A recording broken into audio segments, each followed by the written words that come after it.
Bonjour les enfants, lisons aujourd'hui le chapitre 2 de notre livre Le prince d'Égypte. Le prince d'Égypte arrive au royaume de Naharine. Bientôt, il aperçoit une haute maison, entourée de gardes, dont l'unique fenêtre s'ouvre à 70 coudées du sol. Il apprend vite que la fille du roi y habite. Intrigué, le prince approche au plus près de cette étrange demeure.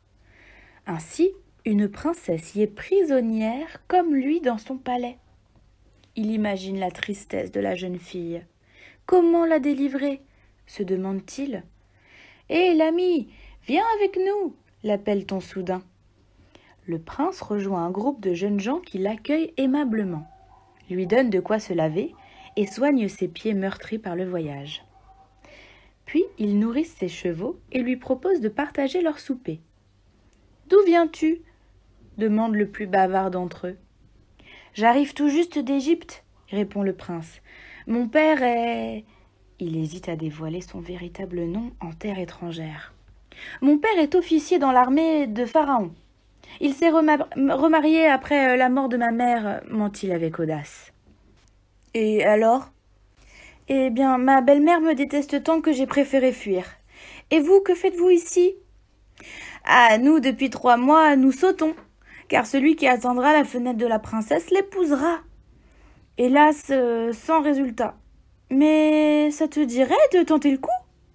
Bien volontiers, dès que mes pieds ne me feront plus souffrir. » Jour après jour, le prince observe ses nouveaux amis qui sautent, bondissent et rebondissent sans succès. Un matin, il s'élance à son tour. Il murmure des formules magiques, saute, saute encore et atteint la haute fenêtre. Il enjambe le rebord et découvre la princesse. Stupéfaite, elle se lève pour accueillir son sauveur. Il la trouve ravissante. Elle le trouve beau. Le prince sourit. Elle aussi. Il lui saisit les mains. Elle lui donne un baiser. « Majesté !»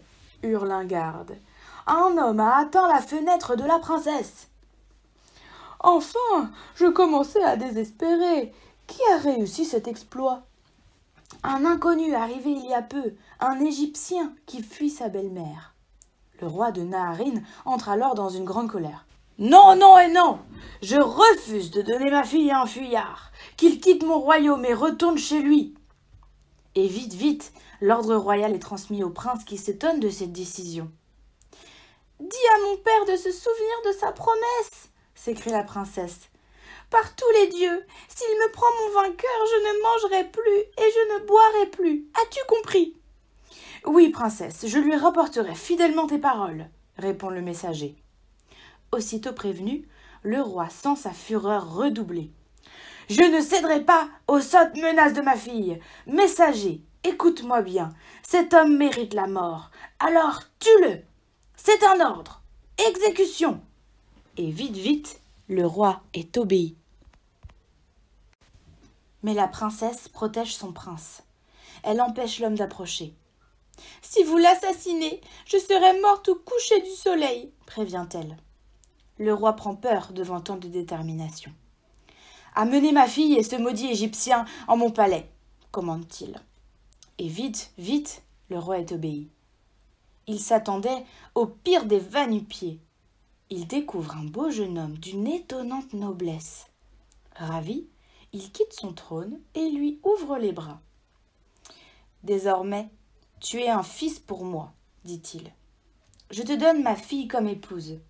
Je t'offre également une maison, des champs et du bétail. » Le mariage est célébré avec faste.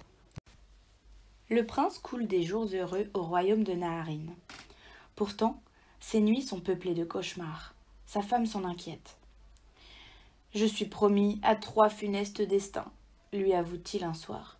« Les 7 Hathors ont prédit que je mourrais par le serpent, le crocodile ou le chien. »« Alors fais tuer ton lévrier, » lui conseille-t-elle avec sagesse.